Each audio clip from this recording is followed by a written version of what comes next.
என் குரல் கேட்டு அருளாயோ தலைவா, வரம் கேட்டு வருகின்றேன் இறைவா. என் குரல் கேட்டு அருளாயோ தலைவா, பகை சூழும் இதயத்து சுவடை எல்லாம் என் பாசத்தால் தகர்க்கின்ற வரம் கேட்கின்றேன். பகை சூழும் இதயத்து சுவடை எல்லாம் என் பாசத்தால் தகர்க்கின்ற வரம் கேட்கின்றேன். புகை சூழும் இருள் வாழும் மனதில் எல்லாம், புகை சூழ்ந்த இருள் வாழும் மனதில் எல்லாம், உன் பெயர் சொல்லி உரையேற்ற உன்னை கேட்கின்றேன். வரம் கேட்டு வருகின்றேன் இறைவா, என் குரல் கேட்டு அருளாயோ தலைவா. Good morning. Morning, Father. இந்த திருவிளையாண்டு நன்றி எழுதலாக மேரி அன்சிலா, மரியா தோசியராஜ் மற்றும் ஜான் ஸ்ரீதர், மேரி புஷ்பாவுடைய 25வது வெட்டிங் அனிவர்சரி இருக்காங்க. Happy wedding anniversary. மற்றும் திவ்யகுமார், மேரி புஷ்பாவுடைய திருமண நாள் 22ஆம் இருக்காங்களா? Okay, happy wedding anniversary. மற்றும் ஆரோக்கிய மேரி அவருடைய 67ஆம் இருந்த பர்த்டே இருக்காங்களா? Happy birthday. மற்றும் பிரியா சுவாமியுடைய நன்னெடுதலாக திருமண நாவலுக்காக நன்னெடுதலாக திறப்பிருக்கின்றார்கள். மரித்த Wilson Antony, Aliyamma Augustine, Raguraman, Yesudas, Agnes, Juliana, Mercy Joseph, Victor, Margaret, Nirmala, Jeyaraj, கிறிஸ்டபா, மனோகர், மகேஷ் பாபு, வீணா, வினன், சின்னாமல், சின்னப்பன், அமலமேரி, இறுதியராஜ், ஜான் பிலிப் உடைய ஆணவக்காக படைக்கின்றது. தந்தை மகன் தூய ஆவியாரின் பெயராலே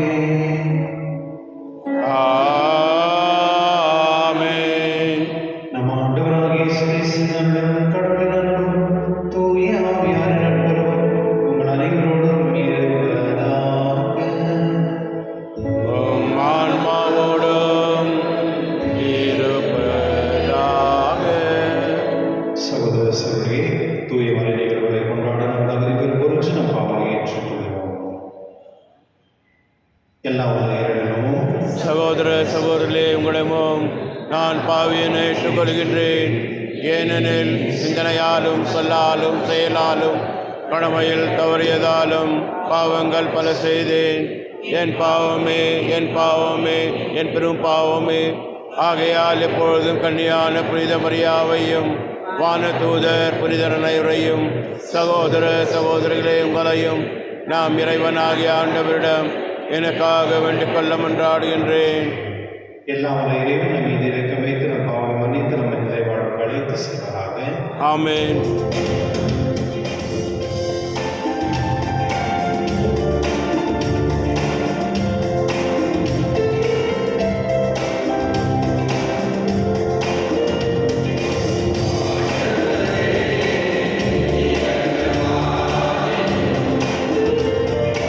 ஆண்டவரே இரக்கமாயிரும்.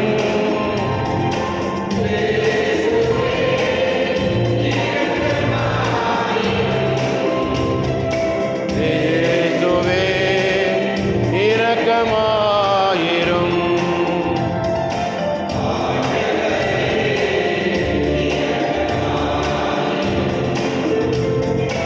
ஆண்டவரே இரக்கமாயிரும்.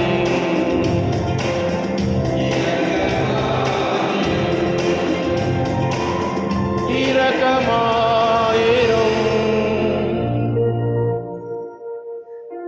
மன்றாடுவோமாக.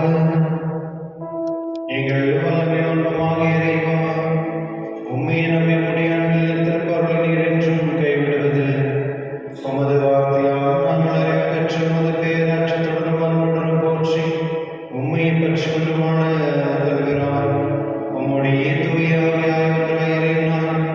என்றென்று வாழ்ந்து ஆட்சி செய்கின்றவர் நீரே. ஆமென்.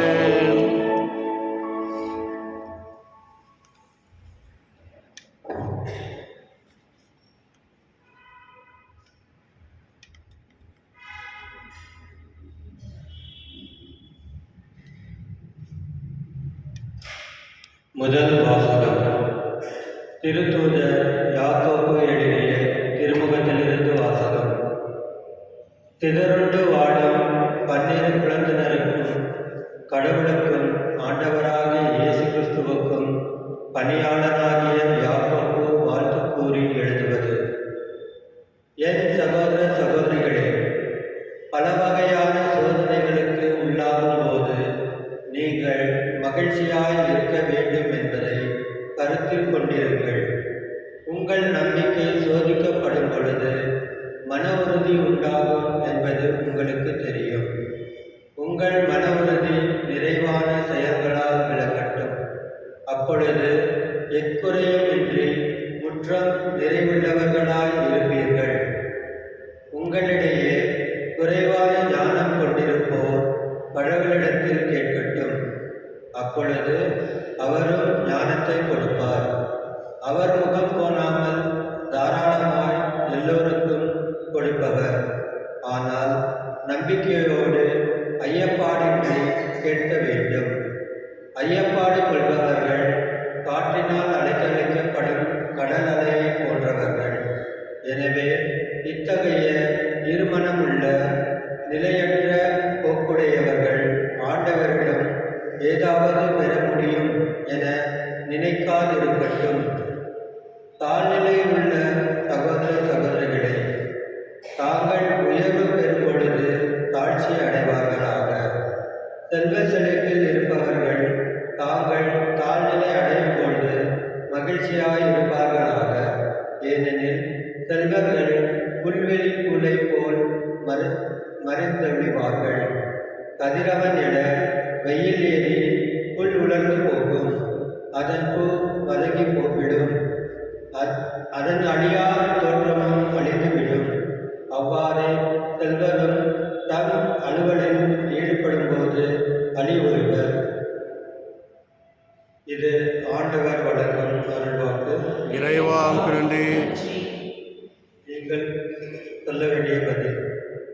நான் பிழைத்திருக்கும்படி உமது இரக்கம் ஆண்டவரே கிடைப்பதாக.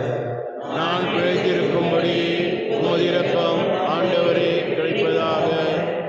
நீர் என்னை கண்டிக்கும் முன் நான் தவறிழைத்தேன்.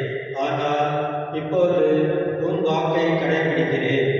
நீர் நல்லவர், நன்மையே செய்பவர். எனக்கும் உம் விதிமுறைகளை கற்பியும். நான் பிழைத்திருக்கும்படி உமது இரக்கம் ஆண்டவரே கிடைத்ததாக. எனக்கு துன்பம் விளைத்து என் நன்மைக்காகவே. அதனால் உம் விதிமுறைகளை நான் கற்றுக்கொண்டேன். நீர் திருவாய் வளர்த்த சட்டம் ஆயிரக்கணக்கான பொன் வெள்ளி காசுகளை விட எனக்கு மேலானது. நான் பிழைத்திருக்கும்படி உமது இரக்கம் ஆண்டவரே கிடைப்பதாக. ஆண்டவரே, உம் நீதி தீர்ப்புகளை நேரியவை,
வழியும் உண்மையும் வாழ்வும் நானே. என் வழியாயன்றி எவரும் தந்தையிடம் வருவதில்லை. அல்லேலூயா. அல்லேலூயா.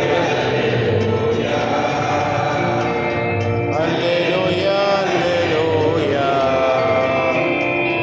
அல்லேலூயா, அல்லேலூயா.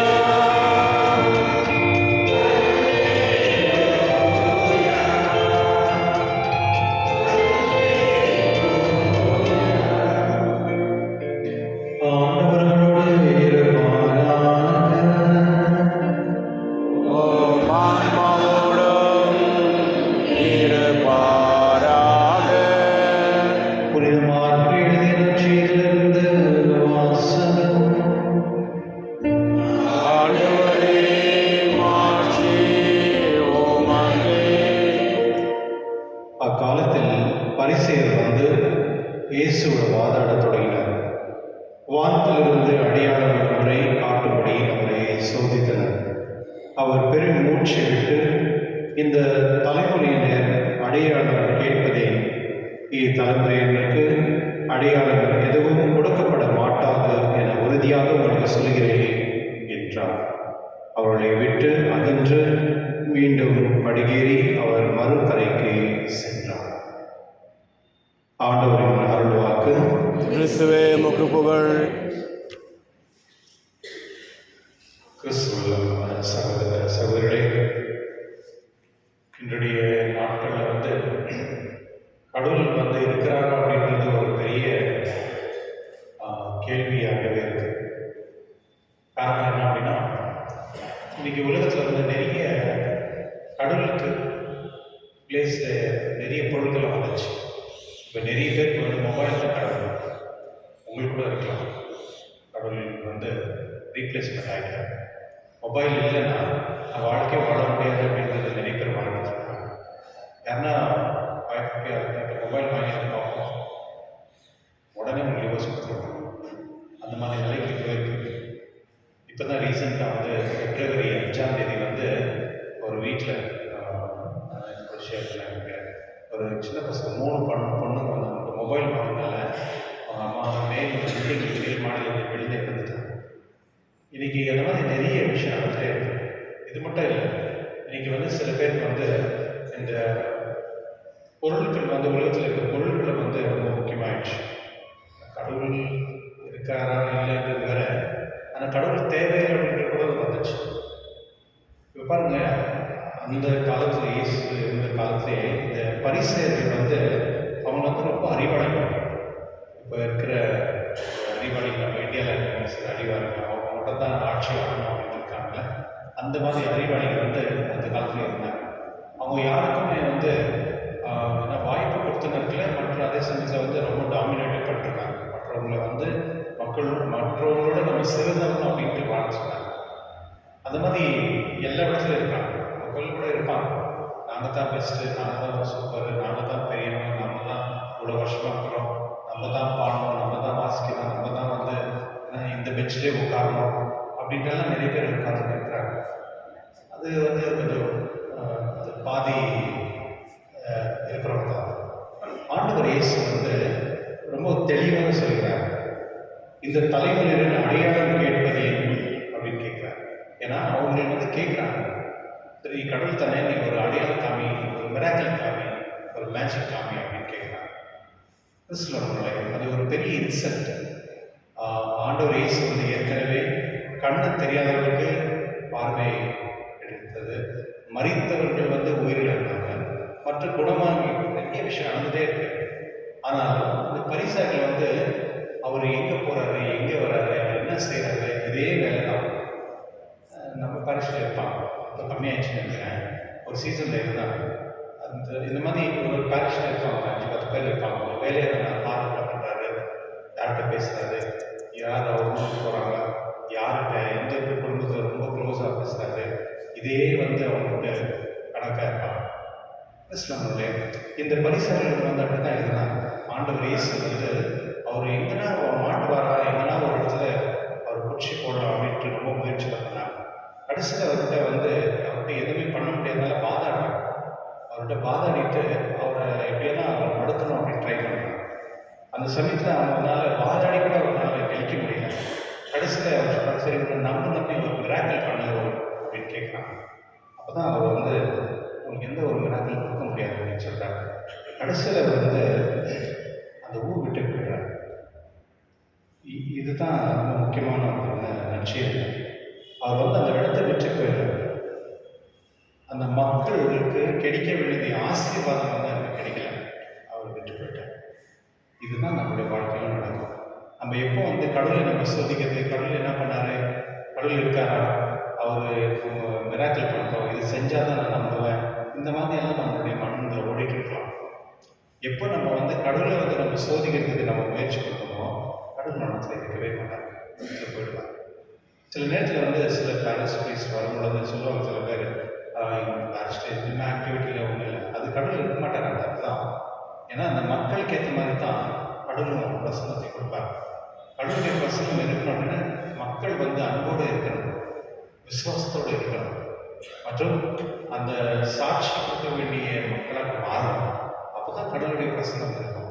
கடவுள் ஒரு இடத்துல சீஃப் மினிஸ்டர் இல்லை பிரைம் மினிஸ்டர் இல்லை, நம்ம நினச்ச பணம் ஏதாவது ஒரு மேஜிக் பண்ண போகிறதுக்கு நம்மளுடைய உலகத்திலேயே உண்மைக்கு சார்ந்த ஒரே ஒரு கடவுள்னா அது நம்முடைய கடவுள் தான்.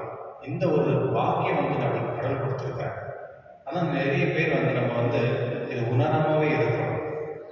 கடவுள் நம்ம எப்படி ஒரு ஆசீர்வதிச்சு கொடுத்துருக்காரு அப்படின்னா அது சொல்லவே முடியாது. அதை எப்படி சொல்றது, அந்த கடவுள் எப்படி நம்மளை தேர்ந்தெடுத்து அவருடைய ஞானத்தை பகிர்ந்து கொள்வதற்கு நம்மளுக்கு அந்த வாய்ப்பு கொடுத்தாரு. நம்ம எந்த விதத்தில் தகுதியாக இருக்கிறோம் அப்படின்றதே நம்மளுக்கு தெரியும். கடவுள் நம்மளுக்கு தேர்ந்தெடுத்து இந்த இடத்துல உட்கார வச்சு நம்மளுக்கு அவருடைய ஞானத்தை கொடுக்குறாரு அப்படின்னா அப்போ நம்மளை அவர் எவ்வளோ மதிக்கிறாருன்னு நம்முடைய விசுவாசம் தான் காரணம், இல்லை நம்மளுடைய அப்பாவுடைய விசுவாசம் தான் காரணம். ஒருவேளை நம்ம கடவுளை சோதிக்கிற மாதிரியோ இல்லை திருச்சபை சோதிக்கிற மாதிரி நம்ம ஒருவேளை நம்ம நடந்துக்கணும்னா கடவுள் அந்த இடத்துல இருக்க மாட்டார், உங்கள் குடும்பத்தில் இருக்க மாட்டார், உங்கள் இடத்துல இருக்க மாட்டார், கடவுள் தங்கி போயிடுவார். அதனால எப்பொழுதுமே நிறைய பேர் இந்த ப்ராடக்ட்ஸுக்கு போயிடுறாங்க. ஏன் அவங்க போகிறாங்க தெரியுமா? ஏன்னா அவங்களுக்கு இந்த இடத்துல கடவுளுடைய அனுபவம் அவங்களுக்கு கிடைக்கல. கடவுளுடைய அனுபவம் கிடைக்கணும் அப்படின்னா நீ விசுவாசத்தில் இருந்தால் தான் அவனுக்கு கிடைக்கும், இல்லைன்னா விட்டு போயிடுவாங்க. அங்கே போயிட்டு எல்லாம் சொல்லியிருப்பாங்க, இது சரியில்லை அது சரியில்லை, சரி ஓகே நீ சரியா இருக்கியா, உன்னால் புரிஞ்சுக்க முடிஞ்சுதா, கடவுளுடைய விசுவாசத்தை நீ அறிந்ததுக்கு நீ முயற்சி பண்ணியா, இந்த மாதிரி நிறைய கேள்விகளாக இருக்கும். கத்தோலிக்க திருச்சபையில் நிறைய பேர் வெளியே போகிறாங்க. போட்டோ ஒன்றும் பிரச்சனை இல்லை, கண்டிப்பாக இங்கே தான் வரணும், வேறு வழி இல்லை. இங்கே கோயிலுக்கு வரணும் இல்லையா, ஆனால் செமிட்ரிக்கு வந்துடுறாங்க நிறைய பேர். ஓகே, அந்த லாஸ்ட் மினிட்ல அங்கே ஏன்னா யாருக்கும் வடையில் வராங்க. நம்மளுடைய இன்று நம்முடைய விசுவாசத்தினால தான் கடவுள் நம்மளோட இருப்பார் அப்படின்றது தெளிவாக செய்தி சொல்கிறார். நீங்கள் கடவுளை நம்பும் பொழுது கடவுள் கூட இருப்பார். நீங்கள் எப்போ கடவுளை நம்புறதில்லையோ கடவுளை வெறுத்துட்டு போயிடுவார். அதனால நம்ம எப்போதுமே அந்த மாதிரி ஒரு சுச்சுவேஷனை கிரியேட் பண்ணக்கூடாது. கடவுளே வெறுத்துட்டு போயிடுற மாதிரி நம்ம பண்ணக்கூடாது. இன்னைக்கு அந்த ஊர் கடவுளால் சபிக்கப்பட்ட மாதிரி தான். அவர் எங்கே அந்த ஊரை விட்டு போகிறாரோ அங்கே எந்த ஒரு ஆசீர்வாதமும் இல்லை, எந்த ஒரு நல்ல குணமும் இல்லை. அதனால நம்ம எப்பொழுதுமே கடவுளுடைய பிரசனத்தை என்னுடைய குடும்பத்தில் என் வீட்டில் வச்சுக்கணும். இப்போ அன்பியம் நடக்குது. அன்பியத்தில் நிறைய மக்கள் கிறிஸ்தவர்கள் ஒன்றா சேரும் பொழுது கடவுளுடைய ஆசீர்வாதம் அங்கே இருக்கு. எங்கெல்லாம் 2-3 பேர் ஒன்றா சேர்ந்தாங்க கடவுளுடைய பேரில், அந்த வீடும் அந்த குடும்பமும் ஆசீர்வதிக்கப்படுகிறது. அது நிறைய பேருக்கு தெரியல. நிறைய பேர் அன்பியத்துக்கு வரதில்லை, விருப்பப்படுறதில்லை. ஏன்னா ஸ்டேட்டஸ், உண்மையான ஸ்டேட்டஸ் தான். அந்த 7 வீட்டில் நான் ஏன் போகணும், அவங்க வீட்டில் நான் போகணுமா? கிறிஸ்துவனுடைய ஒரு நாள் வரும், கடவுள் அப்படியே ஒதுக்கி வைக்கிறார். கடவுள் ஒரு டைம் வரும், உங்களை ஒதுக்கி வைக்கிறார். ஏன்னா நீ என்னுடைய மக்களை நீ ஏற்றுக்கொள்ளல, அதனால் அந்த இடத்துல நான் அந்த வீட்டில் இருக்க மாட்டேன்னு சொல்லலாம். அதனால தான் அன்பியத்தில் பங்கேற்கணும். ஏன்னா அன்பியம் 2வது ஒரு திருவலி. இந்த திருவலிக்கு அடுத்த திருவலி அன்பியம் தான். அந்த அன்பியத்தில் ஒன்றா சேரும் பொழுது கடவுளுடைய வார்த்தை பேசப்படுகிறது, கடவுளுடைய ஆசீர்வாதத்தை பகிர்ந்து கொள்ளப்படுகிறது, கடவுளுடைய ஞானத்தை பெற்றுக்கொள்கிறது. கடவுளுடைய ஞானத்தை பெற்றுக்கொள்ளும் பொழுது யார் வேண்டாம்னு சொல்கிறாங்க? வேண்டாம்னு சொன்னாங்கன்னா அது ஒரு ஈவில் ஸ்பிரிட் தானே, கரெக்ட் தானே? அதனால அன்பியத்தில் கூட நீங்கள் பகிர்ந்து உங்களுடைய விசுவாசத்தை வளர்த்துக் கொள்வது தான் இந்த அன்பியம். அதனால ஆண்டவர்களுடைய பிரசனம் எங்கே இருக்கோ அங்கே வந்து கடவுளுடைய ஆசீர்வாதம் ஒளியும். ஒருவேளை நம்ம கடவுளுடைய ஆசீர்வாதம் வேண்டாம் அப்படின்னா கடவுளே நம்ம வீட்டை விட்டு நம்மிடத்தில் போயிடுவாங்க. அதனால திருவள்ளியில் கடவுள் ஜெபிப்போம். இதுவா நீ எப்பொழுதும் நம்மோடு இருந்து நம்ம எப்பொழுதும் ஞானத்திலும் அறிவிலும் இருந்து நம்ம விசுவாசத்தால் வாழக்கூடிய அறிவு ஞானம் அன்பு தந்தருடைய திருவள்ளியில் கொண்டாடுவோம்.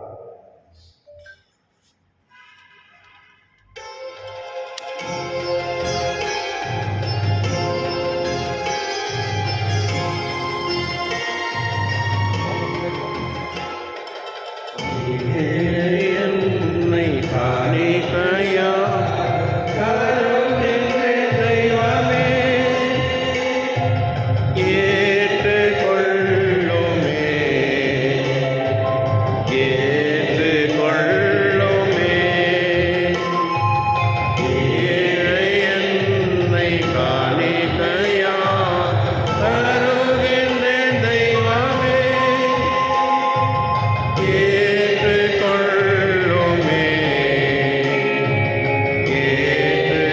ஏற்றுக்கொள்ளுமே.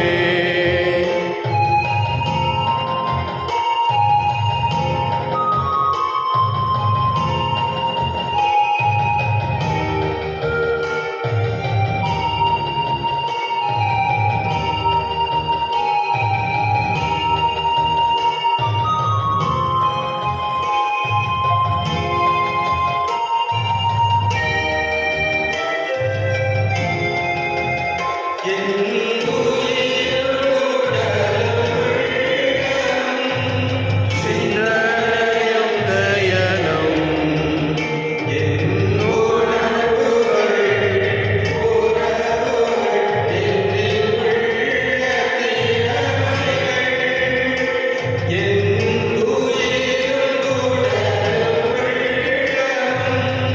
சிந்தனையும் தயனும் என்னுறவுகள் உறவுகள் என்னில் உள்ள திறமைகள்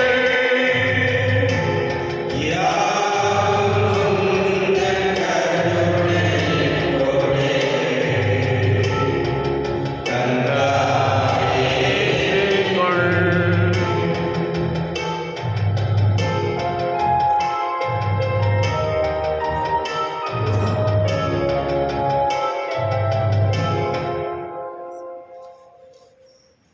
சகோதர சபை நம் அனைவரும் திருவள்ளியில் தந்தையாக ஏற்றதாகபடி ஜெபியுங்கள்.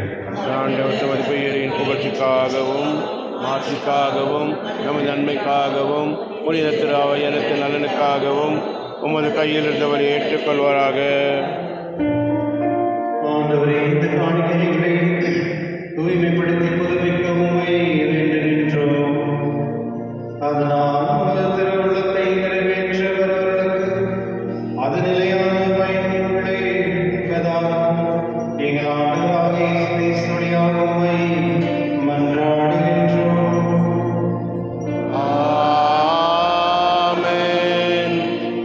ஆண்டவர் உங்களோடு இருப்பாராக. உம் ஆன்மாவோடும்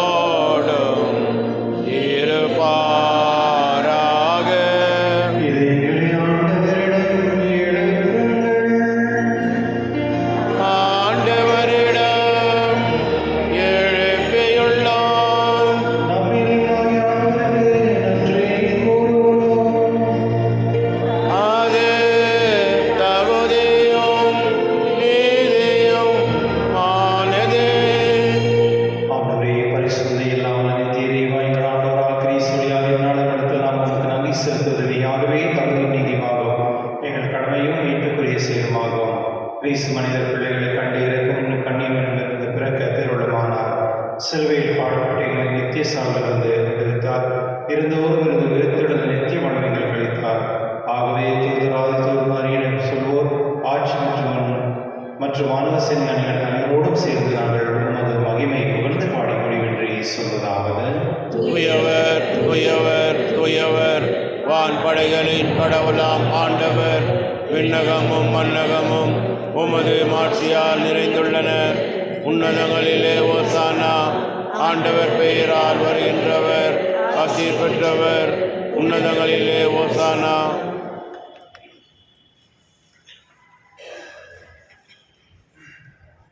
ஆண்டவரே, நேர்மையாகவே தூயவர் தூய்மனத்துக்கும் ஊற்று. ஆகவே உம்முடைய ஆவியை பொழிந்து காணிகளை தூய்மைப்படுத்த உம்மை வேண்டுகின்றோம். இவ்வாறு எங்கள் ஆண்டவர் இயேசு கிறிஸ்து உடலும் இரத்தமாக இருக்கவே மாறுவதாக. அவர் பாடுபட உள்ளம் கிடைத்து தம்மை கையெழுத்த போது அப்பத்தை எடுத்து நன்றி செலுத்தி அதை பெற்று தாம் சீடர் கழித்து கூறியதாவது: அனைவரும் இதிலிருந்து பெற்று உண்ணுங்கள், ஏனெனில் இது உங்களுக்காக அடிக்கப்படும் என் உடல்.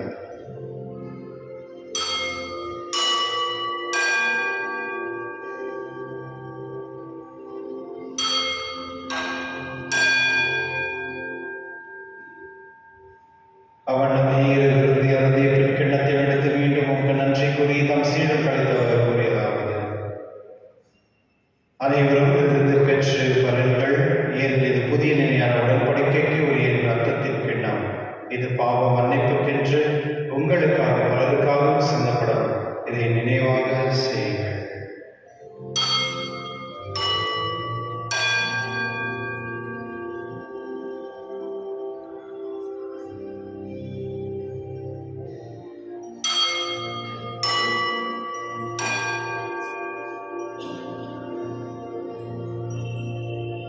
நம்பிக்கையின் மறைபொருள்.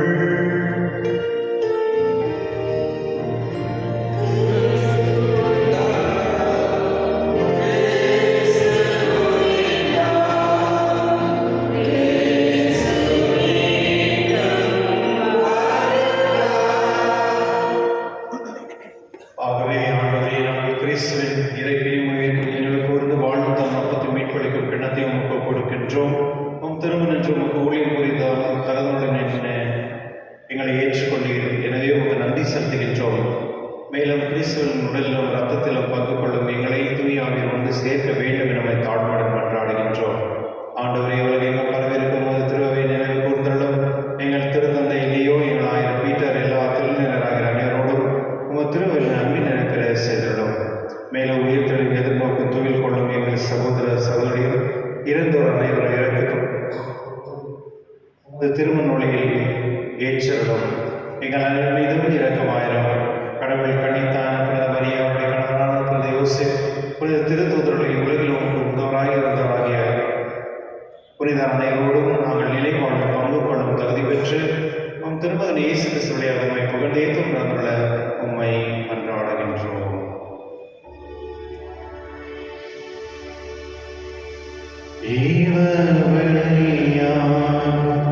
இவரோடு இவரில் எல்லாம் இவனாகிய தந்தை தூய ஆவியாரின் ஒன்றிற்கு எல்லா புகழும் ஆட்சியும் என்றென்றும் உமக்கு உரியதே.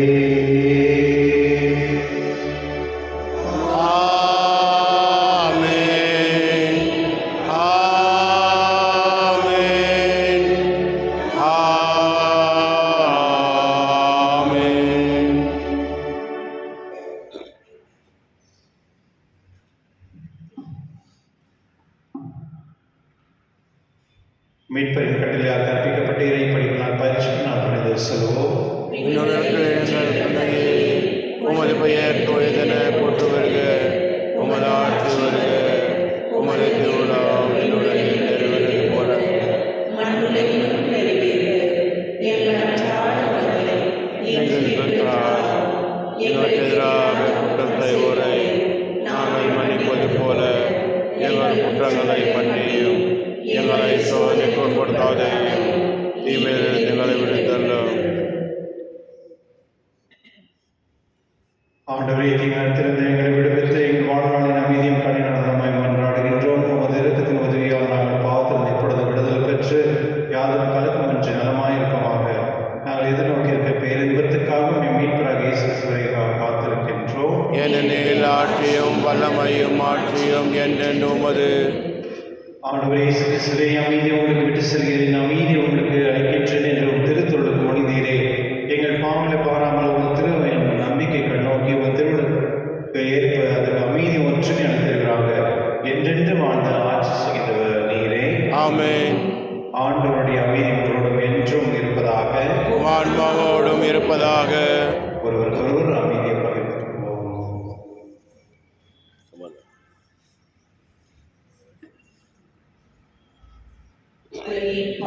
போக்கும் இறைவனின் சமரியே எம்மேல் இரக்கமையும்.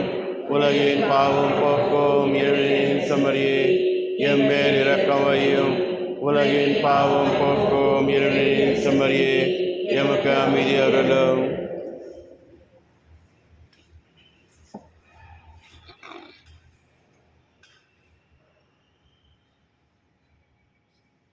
இதோ இறைவன் செல்வனே, இதோ உலகின் பாவங்களை போக்குபவர், செல்வன் விருந்துக்கு அழைக்க பெற்றோர், பெயர் பெற்றோர். ஆண்டவரே, நீர் எழுந்தருள நான் தகுதியற்றவன். ஆனால் ஒரு வார்த்தை மட்டும் சொல்லி அருளும், எனது ஆன்மா நலமடையும்.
மன்றாடுவோமாக.